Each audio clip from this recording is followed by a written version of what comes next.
My name is James Ram. I'm the executive editor of the National Teaching and Learning Forum, and I'm happy to say that the University of Nevada, Las Vegas is the first stop on a kind of national tour that I'm making of month-long residencies and campuses across the United States, looking at teaching and learning and what's being done to support it. And I've been sitting in a lot of classes and workshops that Mary Ann Winklemas, your coordinator of such activities, has been conducting. And this is the first of these little conversations that we're going to have where I'm talking to some of these faculty, and later I think taking some questions from some of you who are in attendance. So with me today are, and I'll let them introduce themselves because I'm sure to bung up their titles. I'm Tamara Madison. I'm an associate professor in the criminal justice department. And I'm Brett Lebner. I'm an assistant professor in the film department. Ladies, let's start with some hard questions and save the softball questions till later if you don't have. Because some of the hard questions are very much on my mind this morning. And let me tell you why. When I was waiting for the bus this morning to come down to campus, a young black man walked by me and walked about 10 yards down from the bus stop and stood for a long time. And I thought, oh, that's odd. I thought he was waiting for the bus. After a period of time, he came back to the bus shelter, and he walked to the other end of the bus shelter and turned his back to the street and looked for what seemed to me a ridiculously long time in a poster of Clifford the Big Red Dog. Well, standing there, dressed as I am, I felt like a pillar of white privilege, and I didn't want him to feel that he was beneath my notice or anything, knowing that this is the morning after the grand jury in Ferguson, Missouri, did not hand down an indictment of the officer who killed a young black man there in August. So I turned and I said, "Good morning." And he turned to me and said, "Get your fucking eyeball off me, man. I don't know you from the man in the moon." Wow. So to me, this brings up some very interesting questions about teaching and learning, both for you, Tamara, and for you, Brett, in different ways. You teach in the criminal justice program. We're in a moment right now, and we always teach in a moment, not in the abstract, not in some conceptual neverland. How do you, as a teacher, confront moments in which criminal justice and social justice are so actively in contention with one another?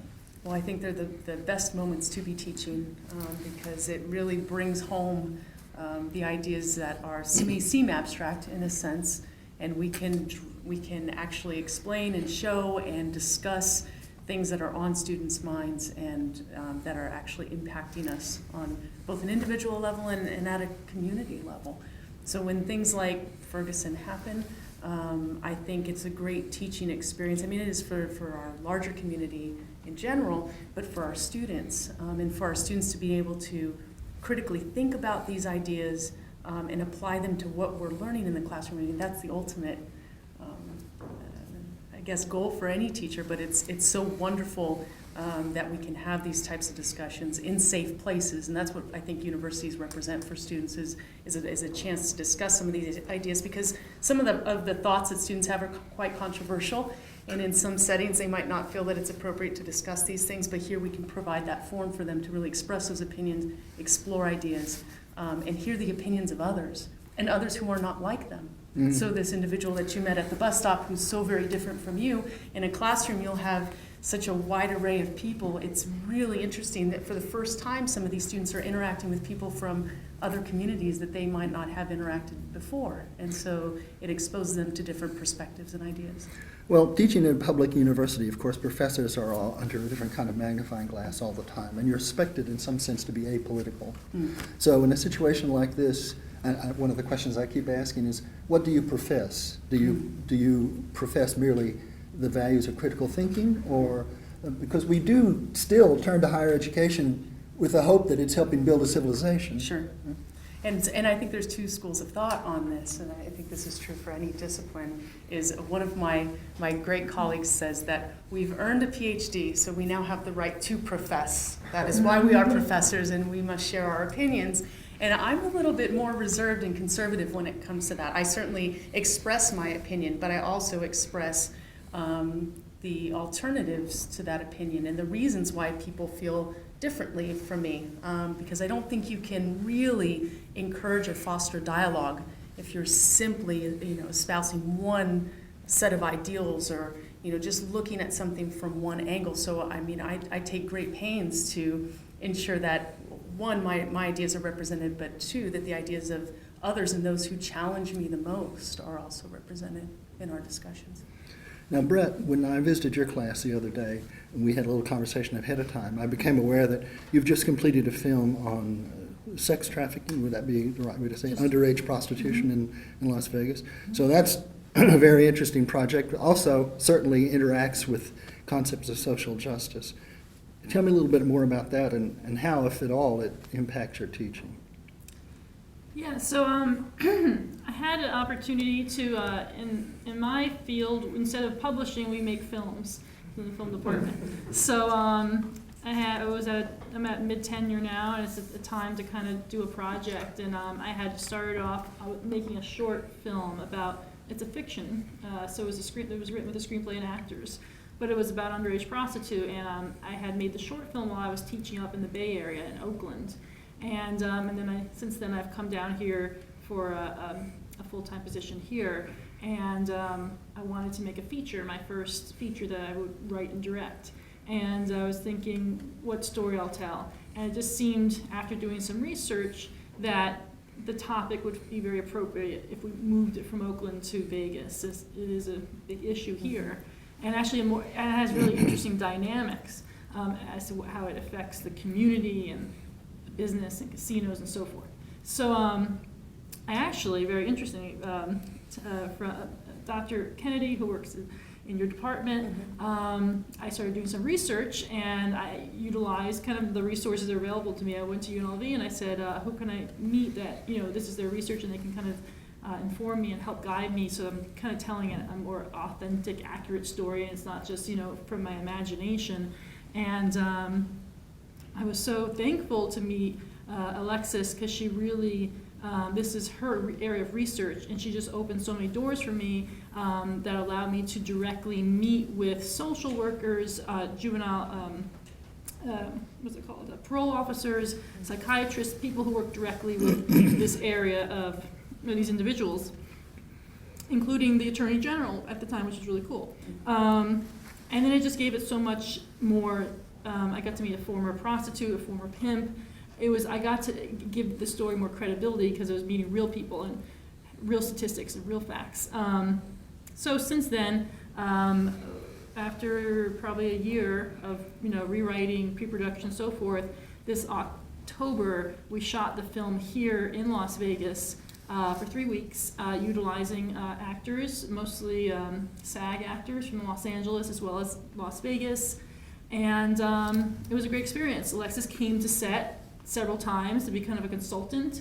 One of the social workers she introduced us to, Esther Rodriguez-Brown, who works directly with these young women, she ended up playing herself in the film because I couldn't find an actress who can convey her feisty Spanish personality well enough. And she turned out to be an awesome actress, I gotta say. She really nailed it. And she brought so much credibility, and it was just cool. It was just amazing. So anyway, when it came down to, I wanted to make a project, do I tell a project? I was gonna do a comedy. And that would have been fun too, I had another script. Or it was to tell this story. And I started thinking what I should do and how would it reflect in my students' perception. And I realized I wanted to do something that had a little bit more weight. I wanted to do something that maybe could, in some small way, help our community. Just provide some kind of education, some kind of resources, at the same time utilizing my skill set of filmmaking. And I'm so proud, I'm so glad that I did, because even just, if one person sees the film and it helps, educate them about the problem of underage sex trafficking here in Vegas, then it's like, I feel it's that much more beneficial than if I had maybe gone a different road. So I'm thankful for the experience. So that's to my mind, it's a kind of action research, really. I mean, you're doing research, you're applying it, and you're coming about with an artifact that, pardon me, has the objective of doing some social good. You're doing action research as well. In fact, you're on the eve of flying to Ferguson, Missouri, as I understand it, as part of a group appointed by the DOJ to investigate. I spoke to you earlier and said it was a kind of etiologist, and you said your research is focused on crowd behavior. Would tell us a little more about that. Part of my research agenda, I focus on crowds and crowd dynamics and what types of events or situations or conditions will trigger violence in crowds.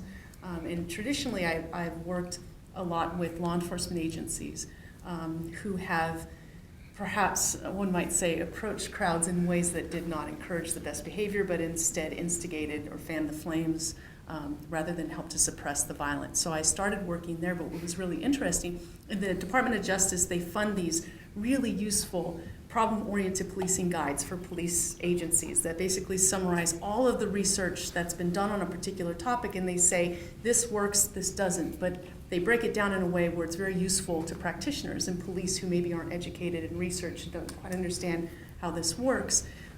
So I had done a couple guides previously on student party riots, where you have students celebrating a variety of things by flipping cop cars and setting couches on fire. We have a big history of this in Madison with our... I've worked with Madison extensively. Their New Year's Eve, or Right. not New Year's Eve, their Halloween Halloween, events. yes, the Mifflin Street block party Yes, is famous. very interesting. So across our area. that's one of the case studies that we use as part of that. And I also did some work on spectator violence in stadiums. And so that sort of led to me working with police departments on this issue, but then also some of the major private industries. So for example, the NFL, National Football League, or Major League Soccer, they are heavily invested in keeping the people who attend their games safe. And obviously the casinos down on the Strip, we have so many people that come and visit us, and it's what drives our economic engine. We have a vested interest in keeping those large groups of people safe. And I'm just very fortunate that I'm here at UNLV, and I'm here in Las Vegas because this is a perfect laboratory for studying crowds. It's what we deal with on a day-to-day basis. And I'm also very fortunate that we have a very good partnership with the Las Vegas Metropolitan Police Department, LVMPD. They are very good at what they do with crowds.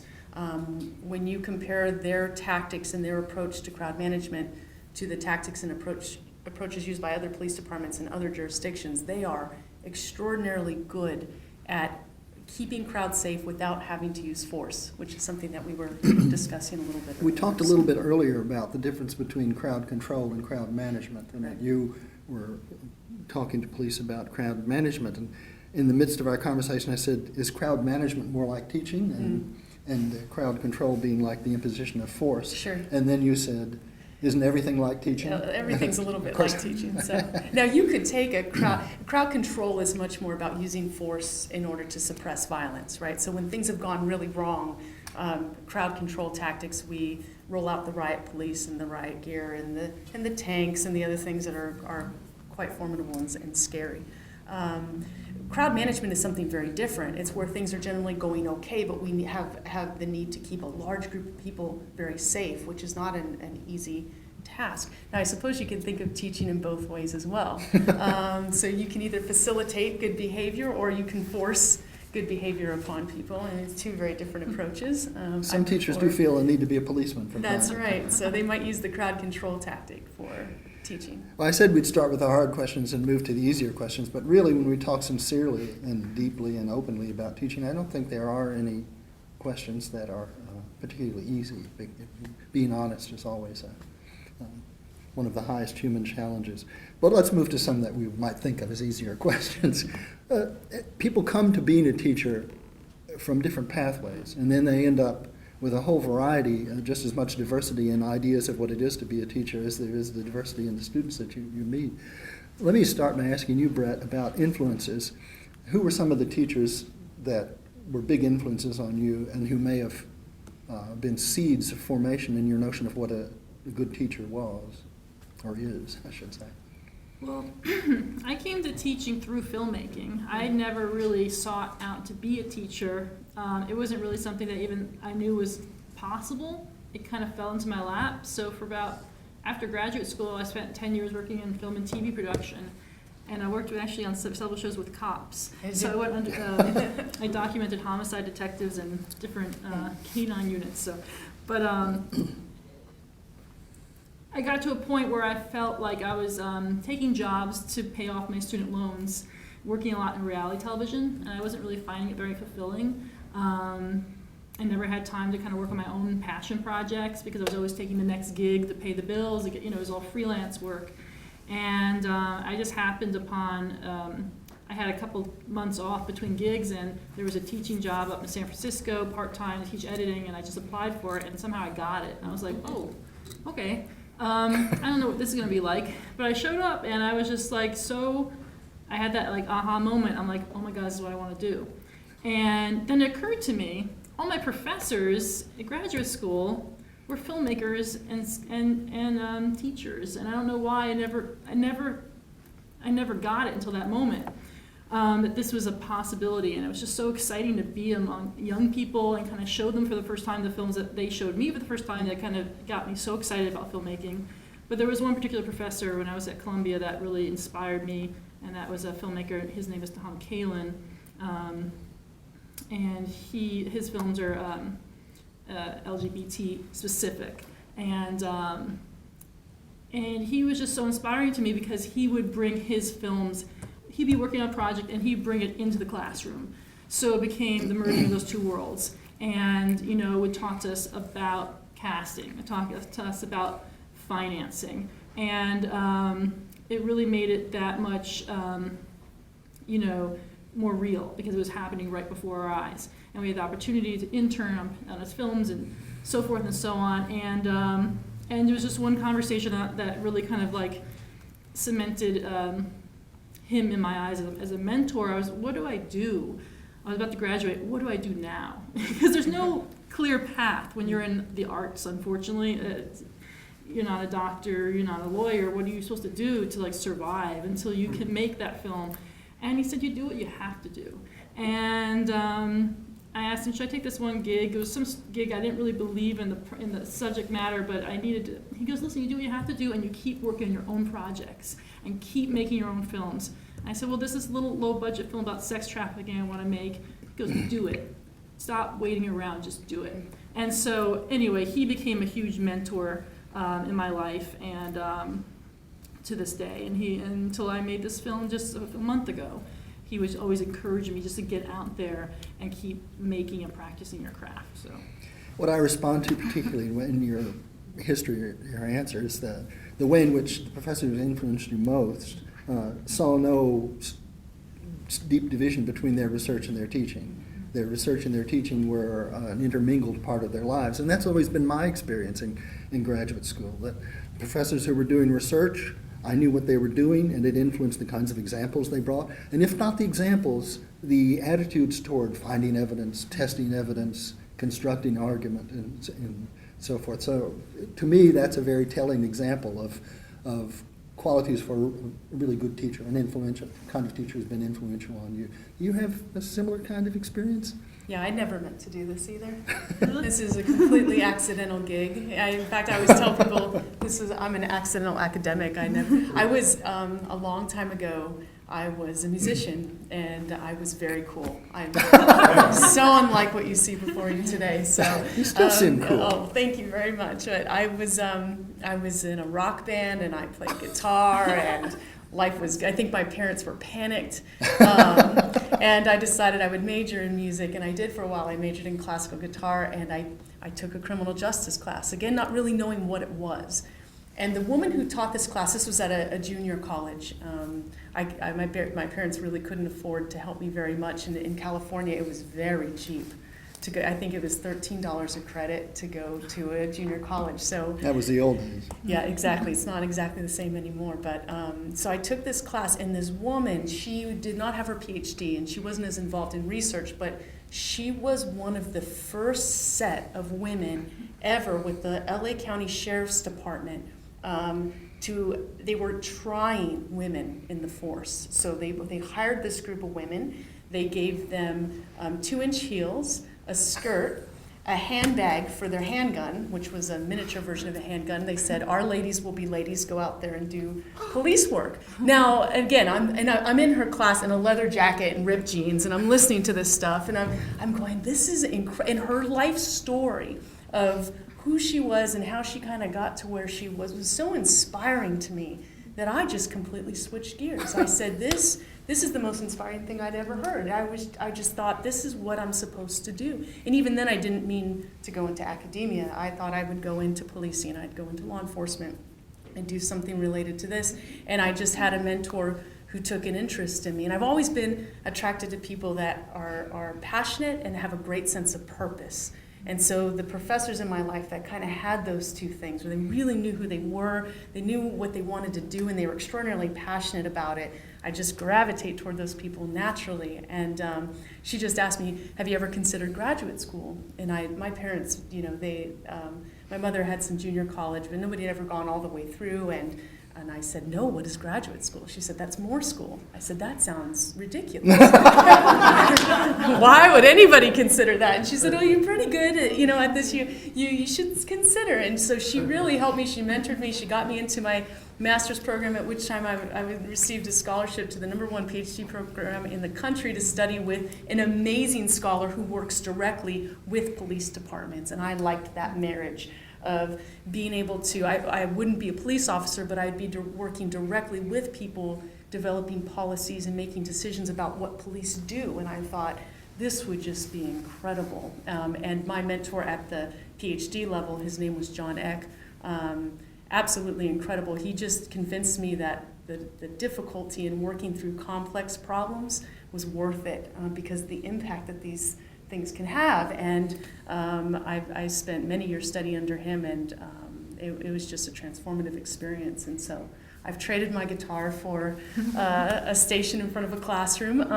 But you still play. I tried. It's a little distracting. I have to be very careful. I keep them under the bed, and they stare at me.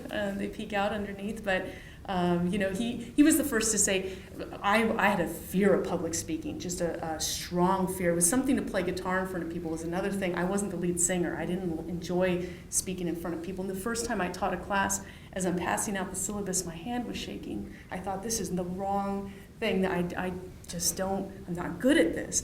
But over time, you gain confidence a little bit, and I found that I loved it. I thought that this was fantastic. And it was John who said, I think it's because you are a musician.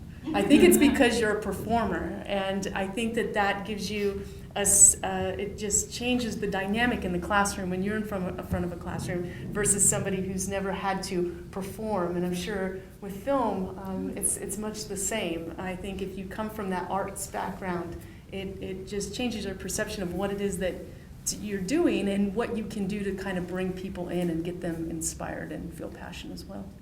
So you both stumbled into being teachers. Yes. And you're both, I've observed you and know that you're a good teacher. I haven't observed you, but I've met you, and I think it's a pretty good guess that you are. But tell me, since you didn't have that in your mind, I want to be a teacher, and so forth, you've had to form your notion sort of on the way, both from your graduate school training and then in the classroom. Well, let me ask you, what have been the biggest challenges you've confronted in becoming a teacher? And by that I mean external and internal. What are the challenges you met in the environment that you threw yourself into? And what are the challenges you met inside yourself? And how, of course, did you confront, or are you confronting these challenges? Brett, you want to go? Well, yeah, so I came into it having no teaching experience and really had to find my way. And I actually, before coming to UNLV, I worked as a part-time adjunct at 2 colleges, a community college and a for-profit university, both in the Bay Area. And it was actually those 2 worlds that were very helpful because they were 2 very different worlds. And I think it was just a lot of practice and watching other colleagues teach who had more experience, and there was also a process of evaluation, and someone taught me tape yourself, and I thought that was great, and I did that once. I was like, oh my god. It sounds scary. And to see it, I was like, whoa. So and like you said, I think it was like just practice of being comfortable, because I was comfortable with a crew, and in a way I guess I was teaching my crew, when we were shooting a show, I was usually the senior in charge, and at that point you'd have to train the people underneath you as to what to do, and so it was a similar thing, and I guess it's just like getting over my fear of the public speaking aspect of it, and just kind of like, to me, the most important thing, because at one point I was trying to become a teacher. I think I was like dressing like I thought what a teacher should look like, and like acting like what I thought. I was like watching, Lean on Me and like all the teacher, like Dead Poet Society, and I'm like, I wish someone would stand on their desk and go captain my. But I realized I had to just be myself And what I am is, I'm just going to be myself, and I'm going to tell stories that I experienced in the field, that I personally experienced going on job interviews. And to me, the most important thing was to prepare them for going out there and trying to get a job, and also how to make your art, and how to find your voice, how to make your art, and how to make the two work together. So to me, it was always just coming back to that. What I missed the most, what I found the most inspiring was those mentors in college, those professors that could inspire you, but also could be very practical with you and tell you what you need in order to survive out there as in the film industry. So that's sort of what I encountered. Wow, interesting. Yeah. You want to take a crack at that one? Sure. I think all You already of the, have, sort of, but yeah, all of the obstacles I faced were mostly internal. I don't think there were many external obstacles. They were just, what you'd said, playing off of a lot of that. As my experiences mirror that quite a bit. So obviously there was the public speaking, which as a professor, if you can't get over that, that's going to be a problem. But over time, you start to work those things out. One of the things you said that struck me that I think is really important is the ability to tell a story. And I think the best professors are able to, it's not just the delivery of information, but the ability to weave that information into a story that the students will help the students connect, as I was saying before, the abstract to the concrete. And I think that that's something that you can only get with over time and experience and a true understanding of your discipline, and the way in which what we do in the classroom impacts what they're going to do later on. Because that's the thing that, at least in criminal justice, it inspires them the most. So if you guys have had any experience with criminal justice majors, in my intro class, when they come in, it's quite a large class, it's 150, 200 people. If they're criminal justice majors, they want to be either CSI, they have no idea what that means, but they've seen a television show and that's very inspiring. They want to be CSI, or they want to be a homicide detective, but they don't want to ever be a police officer. So again, you have to break it to them gently. Or they want to be a forensic psychologist, because some of them have still seen Silence of the Lambs or something. They've watched something late night television. It's come on. So I think for them, they crave the real world experience, and I'm sure the same is true for filmmakers. They want to get out there, they want to do it. So one of the things that I teach that I love is theory, but it's the most removed from the day-to-day piece of what it is that they want to do. And I think that some of the obstacles is finding ways to teach something like theory where they can really put their hands on it and really do something with it.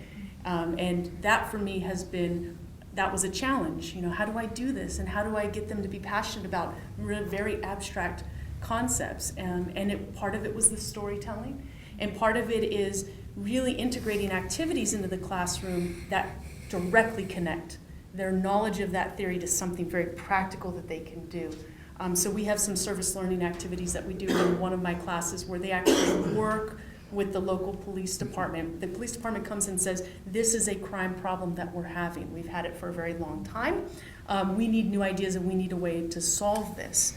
And so we spend a great deal of time learning all these theoretical frameworks through which they then help to solve that problem. And they come up with a solution in teams, and they actually present it to the sheriff of our Metropolitan Police Department out here, and the sheriff picks the winning project, and Metro actually goes back and implements it. And just the amount of enthusiasm the students feel about working on a real problem, not just some abstract, even though they're using very abstract ideas to solve these problems, working on a real problem, and they feel like they're going to have an impact by working on this problem. I think that has helped me overcome some of those challenges. Well, you're both preaching to a choir when you talk about the importance of story and teaching your students, because I'm a humanities guy. I'm all about making sense of the world and making meaning in the world through narrative.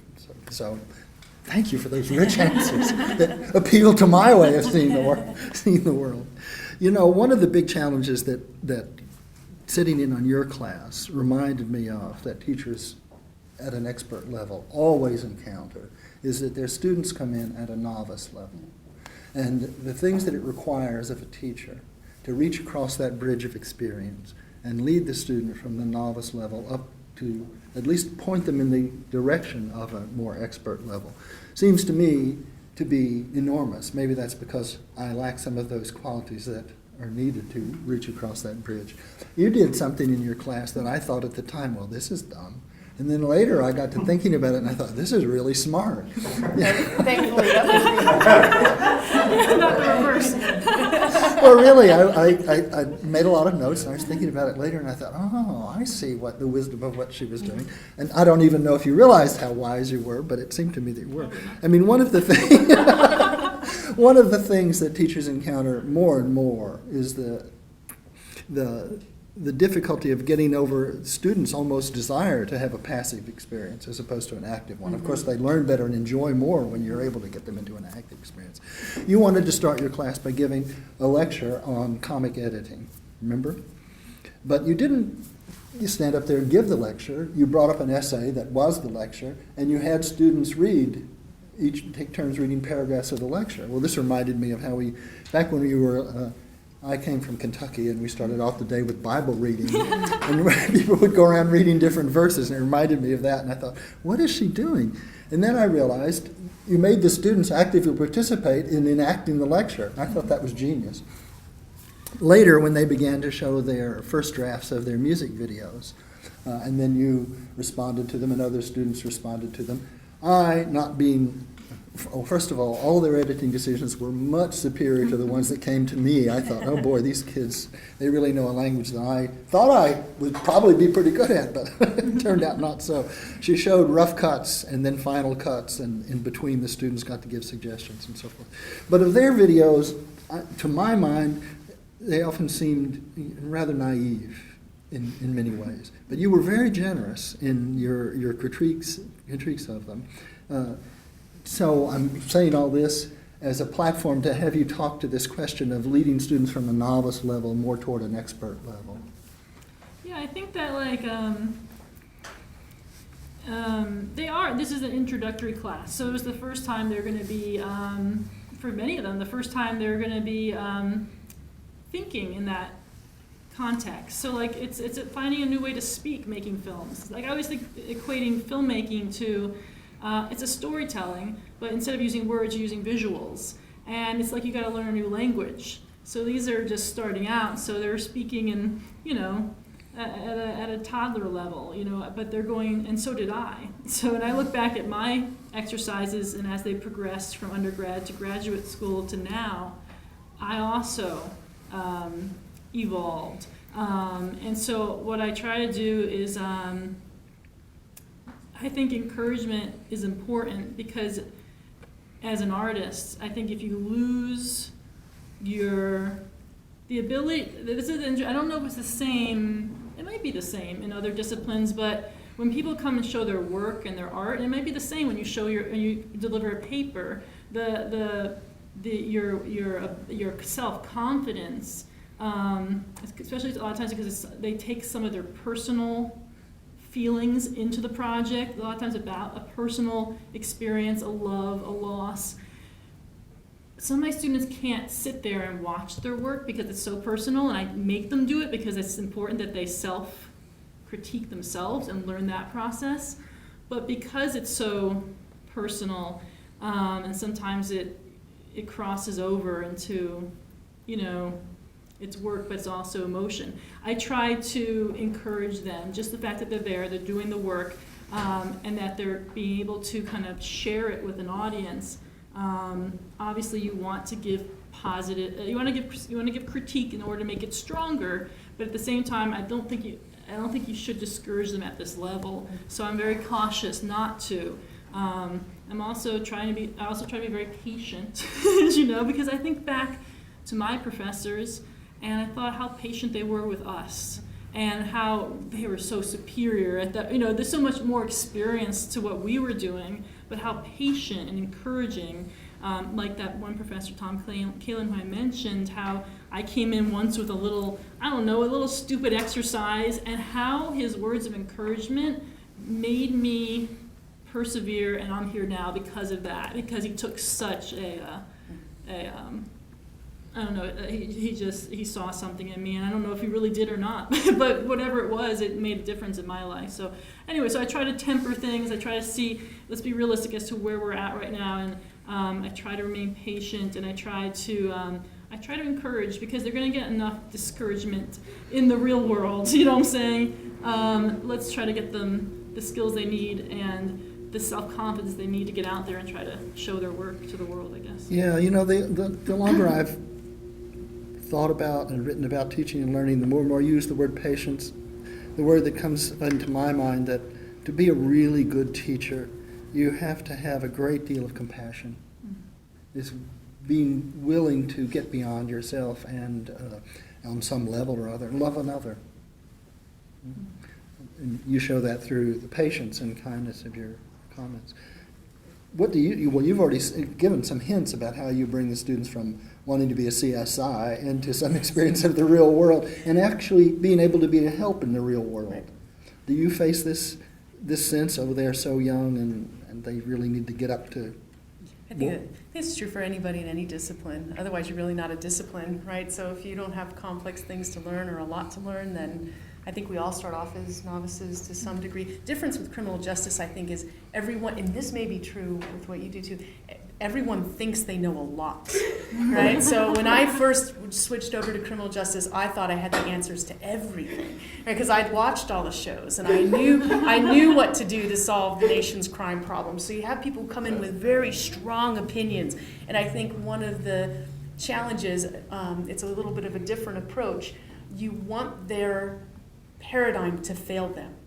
And I think that's a very important process where they've come in thinking this way for a very long time, and you want all of a sudden for them to be presented with a scenario in which that paradigm no longer works for them. They can no longer solve the problem. They can no longer see the right thing to do because this new scenario, this new way of thinking. So I actually set my students up to fail, so slightly different, but in a very safe way. So, you know, it helps to kind of scaffold. You know, you build their skills, you build their knowledge base, and every once in a while you let them, again, kind of fall in the sense of, I don't know everything just yet. And I think that's an important part of the process, especially in criminal justice where although cop cars are black and white, nothing is black and white. And often police don't like to see the world in gray, but everything is gray.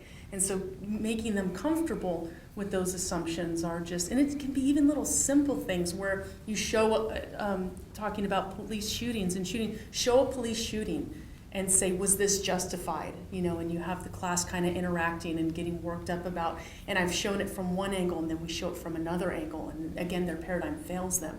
And they say, I can't believe that what I just saw on film is not the truth. I mean, just simple things like that are really helpful. But patience and kindness are virtue. I think Brett might have a little bit more of that than I do. So I want to ask those who are here watching us have this conversation if they have any questions in a few moments. Before I do that, I want to ask both of you about the biggest surprises you've had in being a teacher. And by that, the same way I asked before, biggest surprises in yourself and biggest surprises in your students. But maybe nothing in your experience came as a surprise. Yeah, I mean, sometimes I get surprised because what happens? I don't know. I guess I'll tell a story because that's what we do. Good. Story. I had a student named Bernice Chavez, and she took my intro to editing class, and she never edited before, and she was a first generation in her family to go to college, She was very down. She wasn't sure if she had the ability to do this, but over the semester, she seemed to really develop this knack for editing, and she just really loved it. And she would come to me and ask, do I have any other things that I could give to her to do? So I had kind of forged this relationship with this local organization of local Holocaust survivors, and they were looking for people to take their testimonials and edit them down to little, bite-sized interviews that they could put on the web for educational resources. And I said, yeah, do you want to, you want to do something with this? And she's like, yeah. I'm thinking she's going to totally bail after a few, attempts and get bored. No, she was really excited by it and really interested in it. And in fact, we ended up working outside of class on a little documentary where we kind of expanded. We did some additional interviews with the survivors, and it ended up becoming a short film that she really kind of oversaw did all the editing, produced, forged a relationship with a music student in the music department, had her do an original score. And I was kind of blown away by her excitement and her perseverance, and how I thought it was just a little thing I just gave her to do, that she made it into something that really meant a lot to her. And it was at that moment that I was like, okay, this woman, this young girl, she has the desire to be more, and she wants this, and how can I help her? And so I asked my department, can I get some money? I want to submit this to the regional Emmys. And of course we didn't have any money. So I said, I'm just going to go in my own pocket. I'm going to submit this because it's that good. And I think that, I don't know, even if she just gets a nomination, that might make a difference. And she ended up getting a nomination, and she also won 2 regional Emmys. And we went to the awards in San Diego with her brother and her sister-in-law. And I realized this is like a big deal for her. And she went on to also get her master's degree. She's studying editing at AFI, American Film Institute, which is one of the best graduate film programs in the country. And I don't know, so sometimes I think a student surprises you, and they seek you out, and they push you to be a better teacher. And kind of, so that was exciting. Yeah. Very cool. Congratulations. Thanks. So. Not that you need to top that story, but you have No, any surprises? It's a shame. We have this back and forth thing. Yeah, it's like I was the opener, but now I'm the closer. So this is not, but I think 2 things. I think you surprised yourself. Yeah. The fact that you could take on the challenge of Absolutely. public speaking. And I think that the surprising thing is that I actually enjoy this very, very much. I think I'm a natural researcher. I'm not sure that I was a natural teacher, and I enjoy it quite a bit. So I think that is a big surprise for me, is how much I enjoy doing it. I think on the other end, I think from the student's perspective, I'm surprised at how appreciative students are and can be. I just never thought of it that way as an undergraduate myself. Of course I was appreciative. I don't know that I ever vocalized it as much as I should have, but at least the students here at UNLV, they really do. And they come back. So my students haven't won any Emmys yet, regional Emmys, but I'll be working. But many of them have gone either on to other doctoral programs in other places, or they've gone into the field, and now they're working all over the country, and they stay in touch, and they're just extraordinarily grateful for the time that we shared, and I'm again grateful for that, and I feel like I get a lot from that as well. I think if I'd asked the question differently, every teacher could report disappointments they've had. But it's very interesting when I asked it in a neutral way about surprises, that both of you, it's the joys that have come along that stand out in your mind. I'm wondering if those of you who've come today to be present during this conversation, if you have any questions you might like to ask these, in my mind, clearly distinguished faculty. Very inspirational just to hear you talk about your work. Thank you. This is Thank great. you. Appreciate that. Yes. Right, and why did you decide to do the trafficking film as a narrative as opposed to a documentary? The question is, why did Brett decide to do the film as a feature rather than a documentary? Yeah, I had the choice. I could have done it as a documentary or nonfiction, but I did a fiction piece with actors, and it was written. And I guess just because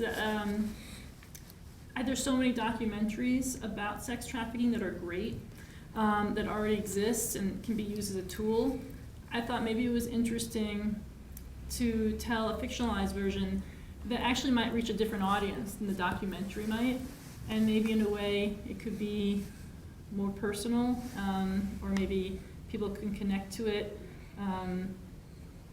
in a different way.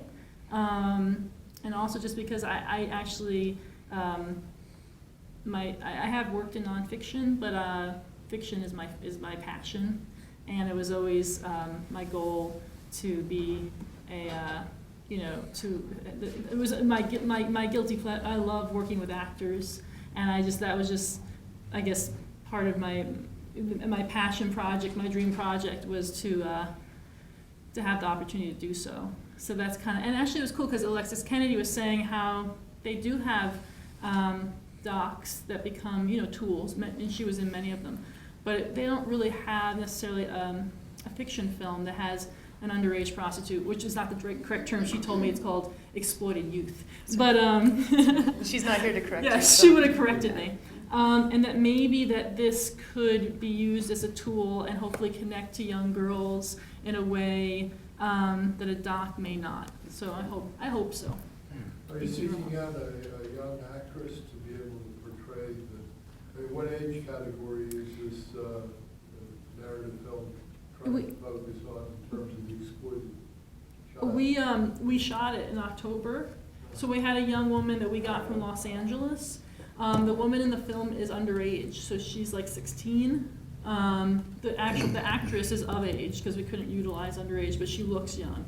So, excuse me. I guess they're saying the youngest entry into underage prostitution averages out to be about 13.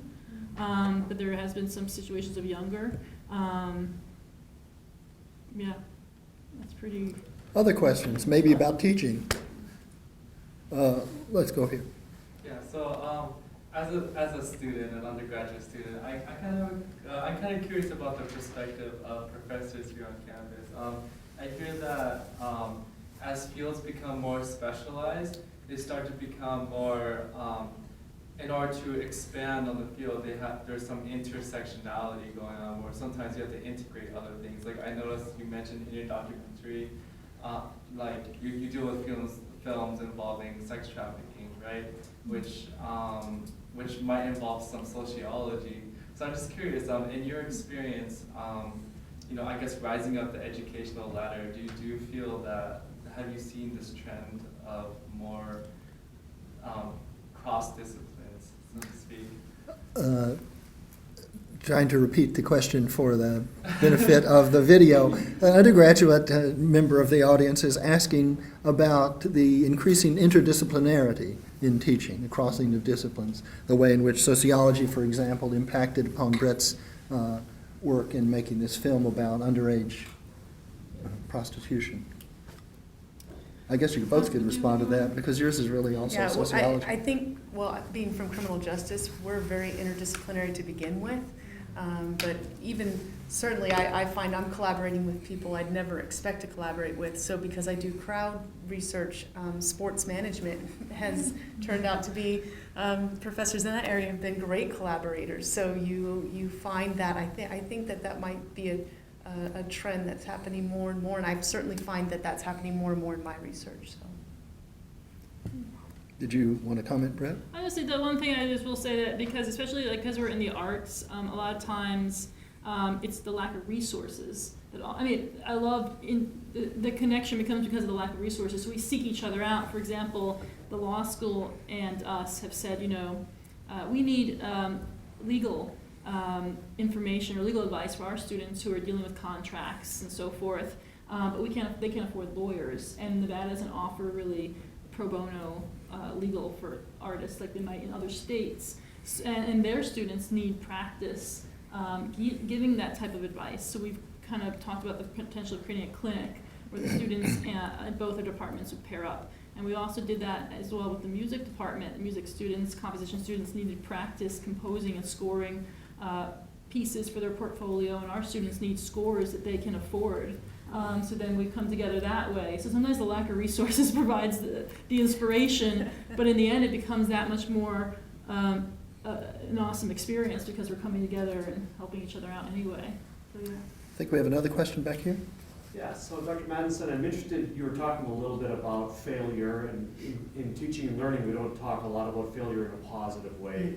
So I like that idea. If you could just talk a little bit about failure and maybe challenging mindsets and how that's important to teaching and learning. Maybe both of you can do that because I'm sure you do it in a little bit different ways.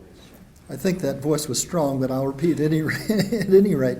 It was responding to something Tamara said about how she uses failure in teaching, failure as a positive experience. Yeah, I think failure represents for me opportunity, and it may be our discipline. I think that's true though in all aspects of life. So failure is painful, but failure is opportunity. And so whenever something doesn't work, it's an opportunity to improve it.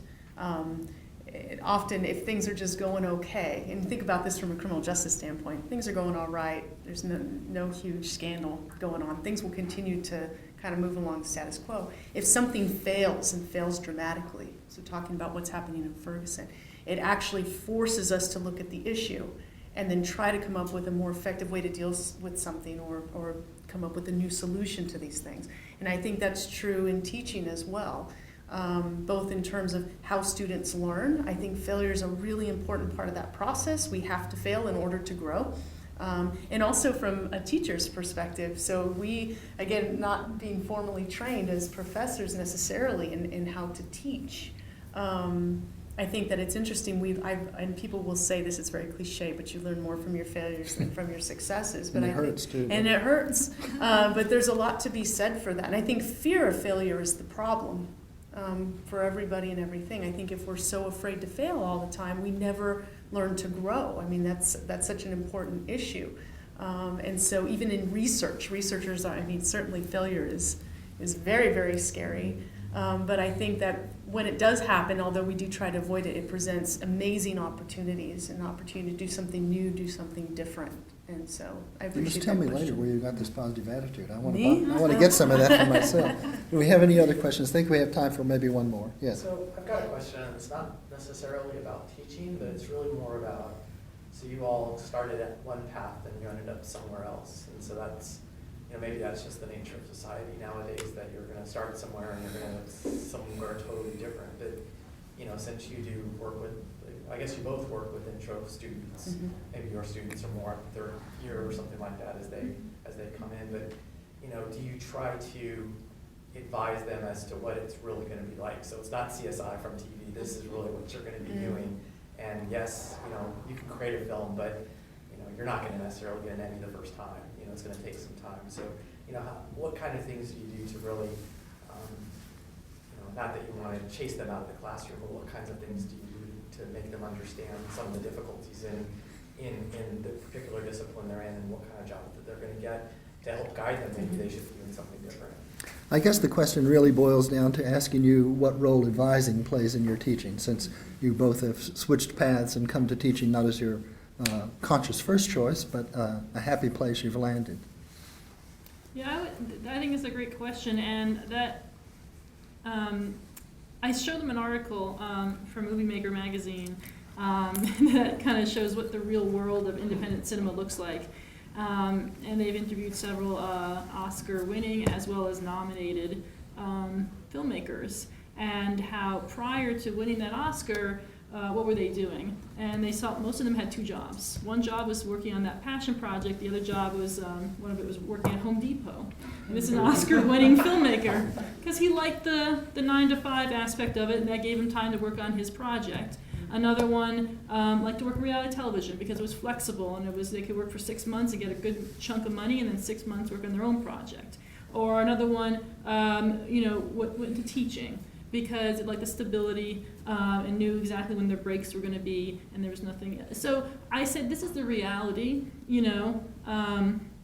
When you leave here, you're going to have two jobs. One to support yourself, unless you're rich or from well off, then good. If not, you're going to have two jobs. One to support yourself, one is that passion project, and one day hopefully the two will merge, or maybe they won't. And it's going to be a hard road. And I'm very honest with them because that's the truth. And better that they know now than to get out there and have years of trying to figure it out on their own. And I just try to provide them with every resource that they have now. Job, resume, how to format the resume for the industry, internships, practical information, so if they do choose to go this route, how can you best prepare them? I have one student who is 28 and has a baby and a wife. And how is that going to be different than someone who's 22 and is single? And and the truth is, there's crazy hours in this industry, and I tell them that. And you can still do it though, but you need to be prepared to find ways of balancing that. So, does advising enter into your teaching at all, Tim? Yeah, and it's interesting. I really like that question. I think that every path is hard. I've never run into a path that isn't difficult. They just have different challenges. So when I say that students come in, they're very interested in CSI, and I have to break it to them that they're probably going to need a degree in a hard science if they're really interested in that. I think part of what we do in criminal justice, because most people, they think criminal justice, they'll just think cop, right, or something very narrow. One of the benefits of what I do, one of the pleasures of what I do, is introducing them to all sorts of opportunities they've never considered. I think that that's more of my take on how to advise or how to help steer students in the right direction, is to say, I know you've come in and you've got this in mind, and you can do this, and this is how you do it, and it might be very difficult, and here's what's going to happen, and here's all the other things that you can do as well. So that's, although we have challenges when they first come in, it's one of the benefits of teaching in this area. And it's really tough to make crime boring. So I always say, in terms of teaching, I've got one of the best gigs ever, right? Because everybody is passionate and excited about, even if you're not in criminal justice, right? Everybody can get excited about this stuff. So, yeah. Thank you both for the chance to talk to you about teaching and learning. It's been a real pleasure. Our hour is up, and thank you all for coming. Thank you very much. Yes, it was great.